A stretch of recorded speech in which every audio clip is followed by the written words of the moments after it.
Hi, this is John Haas. It is Thursday, April 9th, 2020, day 9 of the 30 days to slow the spread, which translates into social distancing, which translates to staying at home and exposing yourself to as few potential germ carriers as possible. I wanted to talk about something that I think is true of now, but is true of every day. I wanted to read something to you. The first is from Alan Watts, and it's called This Is It. And probably some of the things I've talked about have been influenced by an essay that he wrote in 1959.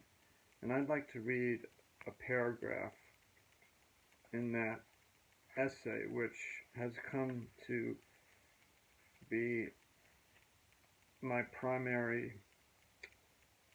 spiritual principle, you might say.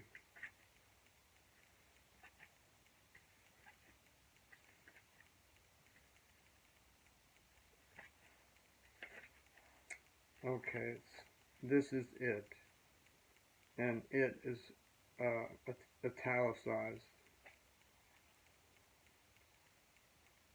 The most impressive fact in man's spiritual, intellectual, and poetic experience has always been for me the universal prevalence of those astonishing moments of insight which Richard Buck called cosmic consciousness.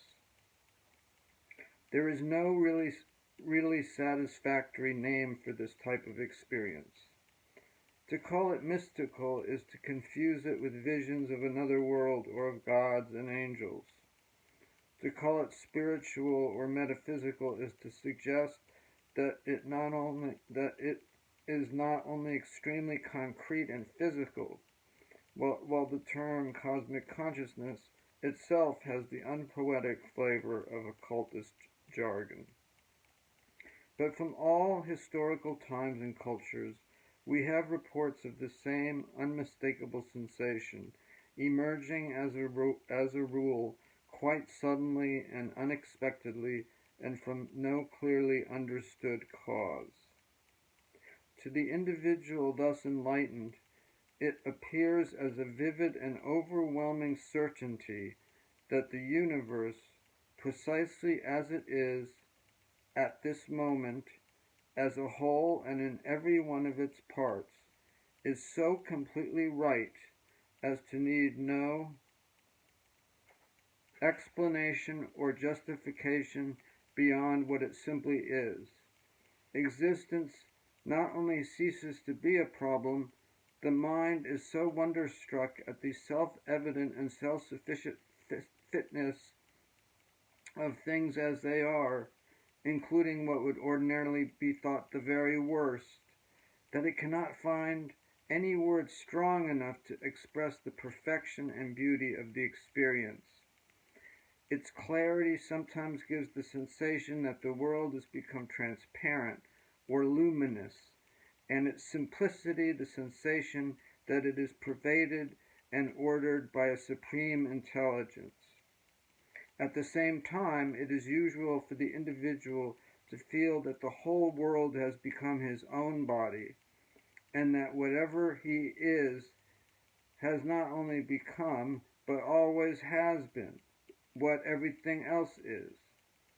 It is not that he loses his identity to the point of feeling that he actually looks out through all other eyes, becoming literally omniscient, but rather that his individual consciousness and existence is a point of view temporarily adopted by something immeasurably greater than himself. The central core of the experience seems to be that the conviction or insight that the immediate now, whatever its nature, is the goal and fulfillment of all living. Surrounding and flowing from this insight is an emotional ecstasy, a sense of intense relief, freedom, and lightness, and often of almost unbearable love for the world, which is, however, secondary. Often the pleasure of the experience is confused with the experience, and the insight lost in the ecstasy, so that in trying to retain the secondary effects of the experience, the individual misses its point, which is that the immediate now is complete, even when it is not ecstatic. For ecstasy is a necessarily impermanent contrast in the constant fluctuation of our feelings. But insight, when clear enough, persists. Having once understood a particular skill, the facility tends to remain. The terms in which a man interprets this experience are naturally drawn from the religious and philosophical ideas of his culture, and their differences often conceal its basic identity. As water seeks the course of least resistance, so the emotions clothe themselves in the symbols that lie most readily at hand, and the association is so swift and automatic that the symbol may appear to be the very heart of the experience. Clarity, the disappearance of problems, suggests light, and in moments of such acute clarity, there may be the physical sensation of light penetrating everything.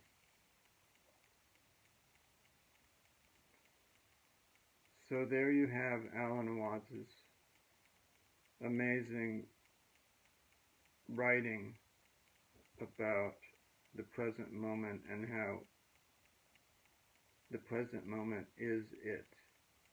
The now is the purpose and meaning of life and of the universe. Now I want to quickly read the other person that influences me. In this particular case, it's more about relationships. And even though I'm alone and others are too, we talk to our loved ones, and that is still having conversations. So this would apply equally to a phone or a Skype or a FaceTime conversation.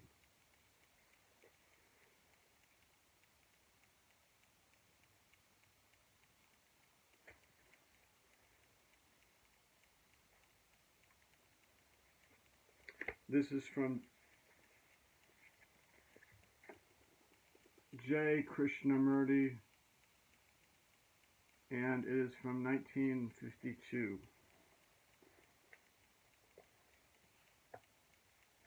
To communicate with another, even if we know each other very well, is extremely difficult. I may use words that may have to you a significance different from mine. Understanding comes when we, you and I, meet on the same level at the same time. That happens only when there is real affection between people, between husband and wife, between intimate friends. That is real communion. Instantaneous understanding comes when we meet on the same level at the same time. It is very difficult to commune with one another easily, effectively, and with definitive action. I am using words which are simple, which are not technical, because I do not think that any technical type of expression is going to help us solve our difficult problems. So I am not going to use any technical terms either of psychology or of science. I have not read any books on psychology or any religious books, fortunately. I would like to convey by the very simple words which we use in our daily life a deeper significance, but that is very difficult if you do not know how to listen. There is an art of listening. To be able to listen, one should abandon or put aside all prejudices, pre-formulations, and daily activities. When you are in a receptive state of mind, things can be easily understood.